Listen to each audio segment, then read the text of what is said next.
کتابیں میرے پاس یہاں پہ یہ موجود ہیں، Romeo and Juliet and this is Sally's phone, جو 3rd کلاس کو پڑھائی جاتی ہیں. یہ 2 کتابیں میں نے اٹھائی ہیں. اگر آپ اپنے بچوں کے پاس یہ کتابیں دیکھیں تو ان کو ضرور پڑھیے گا اور پوری طرح سے پڑھیے گا. یہ بڑی انٹرسٹنگ بک ہے. یہ 3ری جماعت کی بچوں کو پڑھائی جاتی ہے، بچیاں بھی پڑھتی ہیں. یہ میں جب پڑھا تھا تو مجھے ایسا لگا جیسے میں کوئی 15+ فلم دیکھ رہا ہوں، بیکاز اس میں ایسی باتیں لکھی ہیں. 3ری جماعت کا بچہ جو کہ شاید 7 سال کا ہوتا ہے یا 8 سال کا ہوتا ہے، اس کو یہ پڑھائی جا رہی ہے. اس کی حقیقت پہ ہم تھوڑی سی ڈسکس کرتے ہیں، لیکن بریک ہے، بریک سے واپس آتے ہیں. اور کچھ کتابیں ہیں یہاں پہ. میں اگر آپ کو سائنس کی بکس میں پڑھانا شروع کروں تو آپ لوگ پریشان ہو جائیں گے کہ اس میں کیا لکھا ہوا. اور اسلامیات میں 1-2 چیزیں ہیں جو میں آپ سے شیئر کروں گا. چیزیں آ رہی ہیں. میں اس کتاب کی بات کر رہا تھا. یہ کتاب سیلی کا فون گم جاتا ہے جی، اور اس کو اس کا فون نہیں ملتا. اور اس کے بعد اس لڑکی کو اس کتاب میں پڑھایا جا رہا ہے کہ اس کا جو بوائے فرینڈ ہے، جو اس لڑکی کا میاں نہیں، منگیتر نہیں، فیونسے نہیں، ہسبینڈ نہیں، جو اس لڑکی کا بوائے فرینڈ ہے، وہ اس کو کال کرتا رہتا ہے اور وہ اس سے مل نہیں پاتی. ٹرم بوائے فرینڈ لکھا ہوا ہے. دا ٹرم بوائے فرینڈ ہی جی، یہ بوائے فرینڈ لکھا ہوا ہے. Andrew is Sally's boyfriend. He has got a lot of money and beautiful and expensive cars. تو وہ بوائے فرینڈ سے مل نہیں پاتی. گلیمر بھی ساتھ میں اس کو دکھایا جاتا ہے. ہاں. اور اس کے بعد وہ لڑکی نکلتی ہے. لڑکی نکل کے کہیں پہنچتی ہے، لنچ ٹائم ہوتا ہے. اس کی سہیلی اس کو کہتی ہے کہ چلو آج اگر بوائے فرینڈ نہیں ہے تو کوئی بات نہیں، ہم لوگ چلتے ہیں. تو وہ بار پہ جاتے ہیں. وہاں جا کے hi Sally look meet me at the bar Bogart not the Cosmo bar. Okay, the bar Bogart is nearby. Bar Bogart Claire says that's nice. So وہ وہاں سے بار پہ جاتے ہیں. کہاں جاتے ہیں؟ بار پہ کیا ہوتا ہے؟ چائے ملتی ہے. بار پہ شاید بچوں کو بتایا جائے گا کہ وہاں چائے ملتی ہے. سو وہ وہاں پہ بات کرنے کے بعد بار پہ جاتے ہیں، جہاں پہ اس کی ملاقات ایک اور لڑکے سے ہوتی ہے. یہ پڑھا رہے ہیں ہم 8-9 سال کے بچے کو، 8 یا 9 سال کے. بچیوں کو ساتھ بٹھا کے. Life of Muhammad, nothing else, nothing else. جیسے کوئی بزنس مین ہو، ناؤز باللہ، یہ ایک نارمل سا کوئی عام آدمی ہے. جیسے آپ نے کامن کہا کہ شیفرڈ لکھا ہوا ہے، ناؤز باللہ، آپ نے بتایا کتاب میں پوری کتاب موجود ہے، یعنی اسلامک اسٹڈیز کی 2 ڈیکیڈ سے پڑھائی جا رہی ہے. مطلب ہم نے اپنے بچپنے میں اگر انگریزی میں اسلامیات پڑھی تو اگر محمد لکھا ہوتا تھا تو peace be upon him, prophet Muhammad, اس طرح کی چیز ہم پڑھتے تھے اور ہم اسی طرح سے پڑھتے آئے.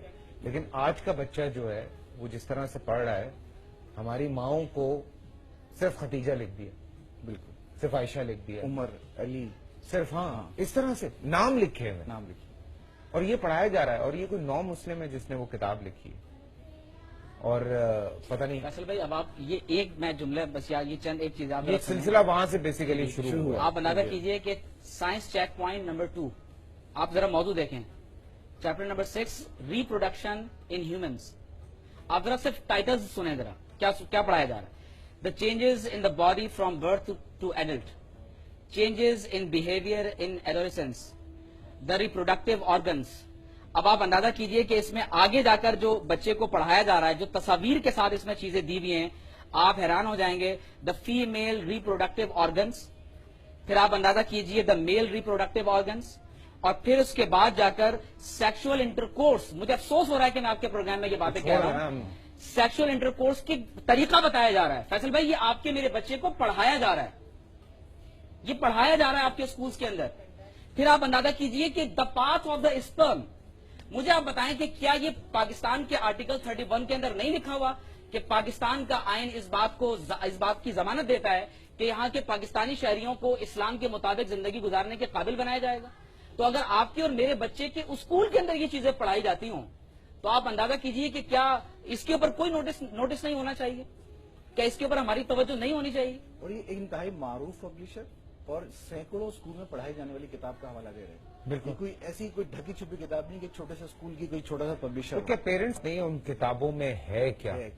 جو اصل آج ہم چونکہ ہمیشہ یہ کہتے رہے کہ جی بچوں پہ اتنی کتابیں ہم نے لاد دی، اتنی کتابیں، بچوں کو گدھا بنا دیا ہے، بچے نہیں رہے ہیں، بچوں کو ہم اتنا جو ہے وہ کتابوں کا وزن تو ایک طرف دوست، یہ دیکھیے کہ ان کتابوں میں جو لکھا ہے اس کا کتنا وزن ہے.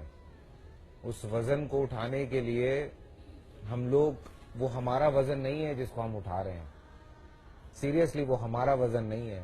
ہمارا کیا، بلکہ وہ تو شاید دنیا میں کہیں بھی اس طرح سے نہیں ہوگا جس طرح سے.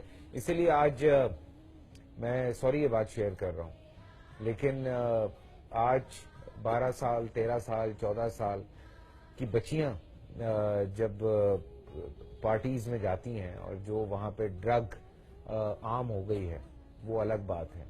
ہم جیسے ایکٹرز کو لوگ بڑا کچھ کہتے ہیں، لیکن میں آپ کو یہ سچی بات بتا رہا ہوں، جب ان باکسز میں ہم لوگوں کو تصویریں آتی ہیں انہی لڑکیوں کی، آپ یقین کریں مجھے افسوس ہوتا ہے، مجھے دکھ ہوتا ہے، مجھے تکلیف ہوتی ہے مجھے یہ دیکھ کے کہ وہ کون لڑکیاں ہیں 16 سال کی، 15 سال کی، جس طرح کی وہ تصویریں ہم لوگوں کو بھیجتی ہیں. یہ جو سب کچھ پڑھ رہے ہیں اوبیسلی کہیں نہ کہیں آپ کے دماغ میں بیٹھ جاتا ہے. آج اگر ہم تھوڑی سی ایک شرم حیا رکھتے ہیں تو اس کی وجہ یہ ہے کہ ہم لوگوں نے وہ کتابیں پڑھی ہیں جس میں ہمیں یہ پڑھایا گیا کہ یار یہ لائن ہے اور یہ اس طرح سے بہت ساری تو وہ ایک لائن یا ایک پردہ جو ہم مسلمانوں کا زیور ہے، میرے خیال سے اس کو ختم کرنے کی کوشش کی جا رہی ہے. اور آپ نے بالکل صحیح بات کی تھی عمیر کہ یہ بہت اوپر سے اور بہت زیادہ